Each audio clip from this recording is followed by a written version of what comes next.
Bonjour à tous, je vous retrouve pour une nouvelle vidéo sur Croque-Miam. Du coup, on va faire un tiramisu aux fraises de chocolat blanc avec moi. Et moi. Du coup, vous aurez besoin de sucre, de fraises, de biscuits secs, de mascarpone, d'œufs et de chocolat blanc. Donc on va mettre tout ça dans les ramequins, on se retrouve juste après. Parce que du coup voilà, là on a fait les programmages et tout. Au final il fallait 2 paquets normalement, mais on trouvait que ça faisait déjà beaucoup en paquet, du coup on en a pris un et puis on prendra s'il n'y a pas assez, du coup on fera un peu au pif. Et sinon au niveau du reste, les fraises en fait il en fallait pas tant que ça. Et voilà. Donc on a 6 œufs, un paquet de biscuits, 200 g de chocolat blanc, 350 g de fraises, 150 de sucre et 450 de mascarpone.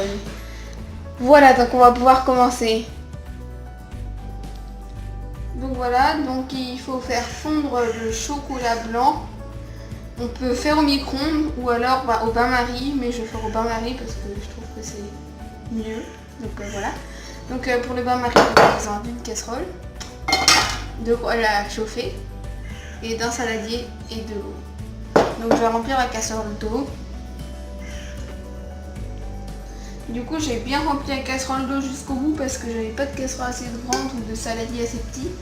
Du coup il faut bien la remplir pour qu'on voit que l'eau est en contact avec le saladier pour que quand l'eau est chaude, ça chauffe. Donc ensuite vous mettez ce que vous voulez faire chauffer, mais c'est du chocolat blanc dedans, on essaie de bien étaler pour. Voilà. Et on allume le feu. Faut pas que ça boue parce que moi sinon ça va déborder.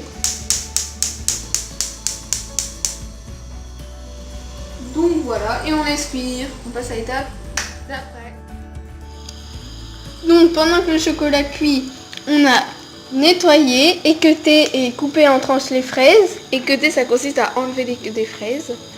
Donc là on a augmenté le feu aussi du chocolat. Et maintenant on va séparer les blancs des jaunes des œufs. Du coup on va séparer les œufs en deux. Enfin le jaune et le blanc. Donc pour faire ça il faut d'abord le casser, après on ouvre avec son pouce comme ça. Et du coup là il faut qu'on laisse couler le jaune qui sort pour garder, enfin le blanc qui sort pour garder le jaune dans la coquille. Comme ça. Ah, il y a une petite coquille. Ah, je crois que c'est bon. Du coup après on va mettre le jaune dans l'autre et verser ce récipient, voilà. Du coup on change comme ça pour bien enlever, pour qu'il n'y ait vraiment que le jaune qui reste. Parce que là on voit il y a un air et c'est très dur à enlever et très agaçant.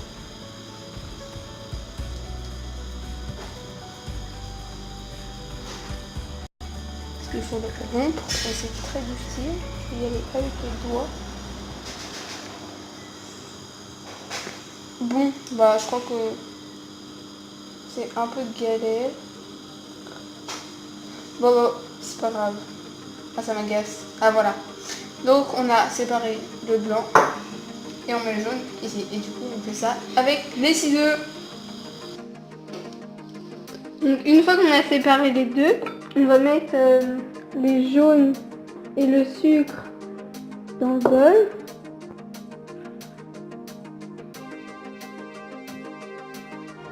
Et on mélange jusqu'à ce que la pâte s'éclaircisse.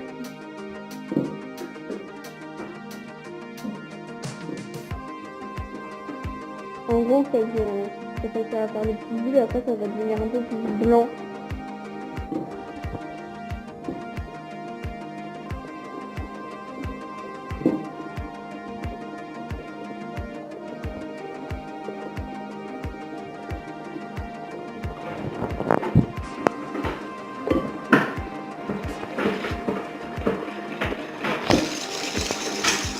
Donc il faut vraiment y aller, mélanger bien fort. Et attendre. Donc on va mettre une petite pause et on se retrouve juste après. Maintenant que la pâte elle s'est éclaircie, on va rajouter le mascarpone.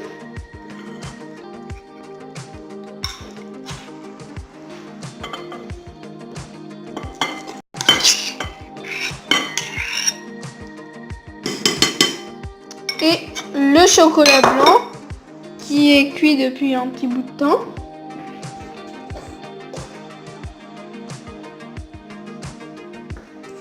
Hop, c'est encore chaud d'ailleurs.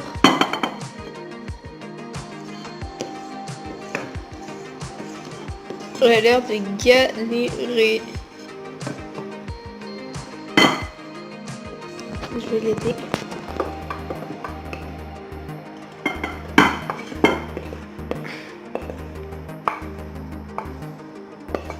Attends, je vais finir à la spatule. Je pose là. Du coup, on finit à la spatule. Ça se fait pas.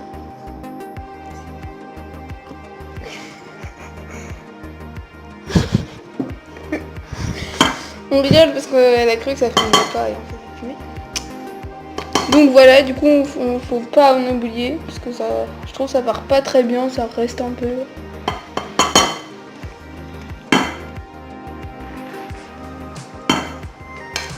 Pensez-moi. Du coup, bah il reste quand même ça, mais c'est un peu dur.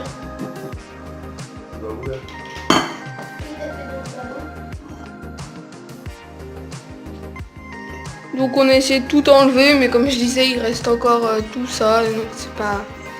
Maintenant on mélange. Donc on mélange bien. Pour avoir une bonne pâte.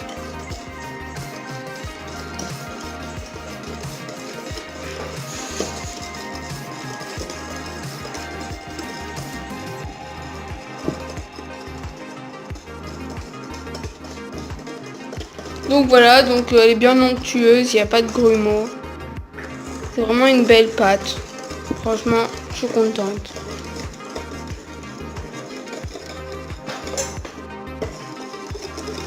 Je pense que c'est bon, on peut arrêter de mélanger. Donc voilà, on passe à l'étape suivante. Du coup, je vais monter les blancs en neige. Du coup, bah, on va prendre les blancs qu'on avait fait avant. Je vais verser dans un saladier. Du coup, j'avais pas vu, mais il y a une petite coquille. C'est très dur à enlever. C'est une grosse galère.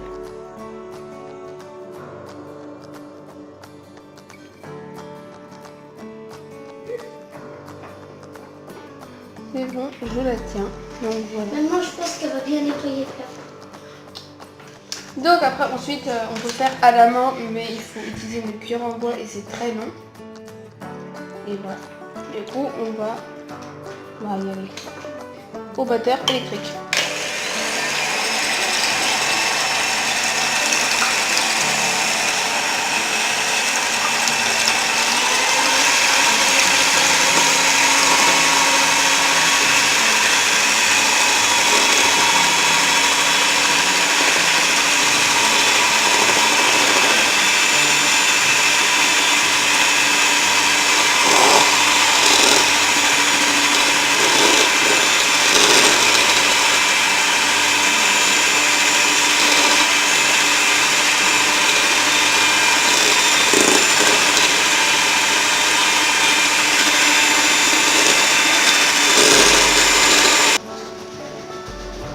Donc voilà, on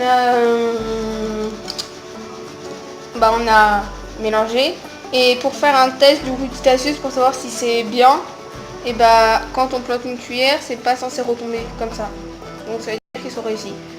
Et aussi, il faut sortir les œufs un peu avant parce que c'est plus facile, après ça se fait mieux pour les monter. Donc on va les incorporer dans la mixture précédente, enfin la mixture, notre mélange précédent. Donc après il faut l'incorporer, mais comme ça délicatement, faisant des ronds autour comme ça, pour garder l'air dans la pâte.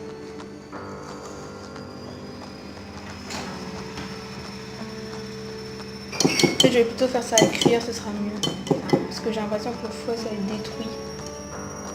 Donc voilà. Donc, Donc voilà. Donc on va faire ça avec tout, ça va prendre un petit peu de temps, on se retrouve juste après.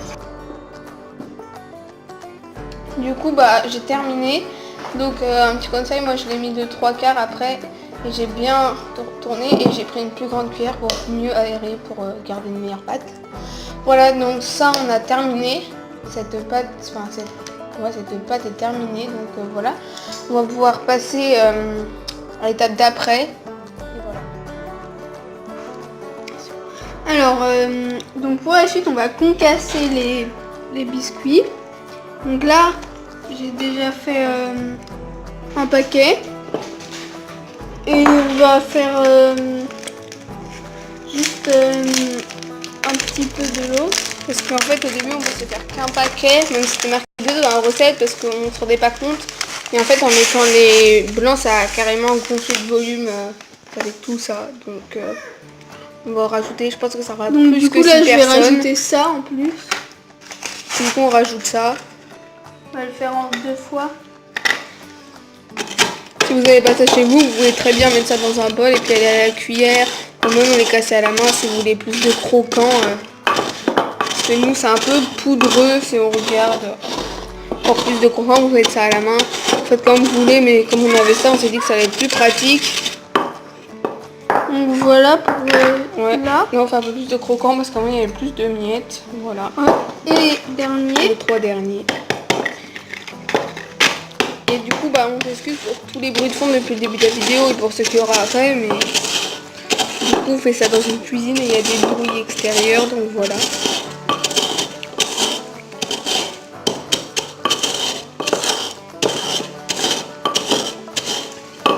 Voilà.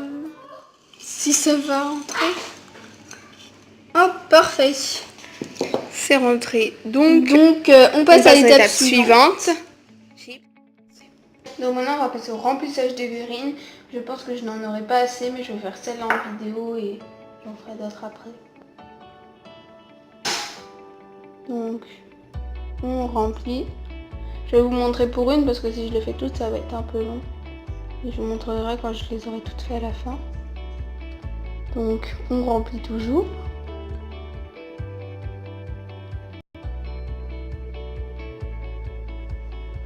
Voilà.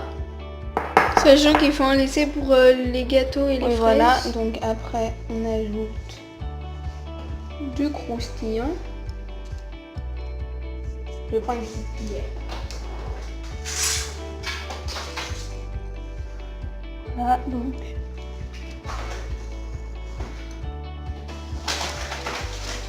Je remplis bien les verrines. Je suis assez généreuse. Et voilà. Et ensuite je vais ajouter les fraises.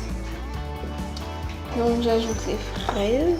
Je sais pas combien je dois en mettre, mais je vais en mettre un peu parce que sinon je sens que je vais en avoir de trop.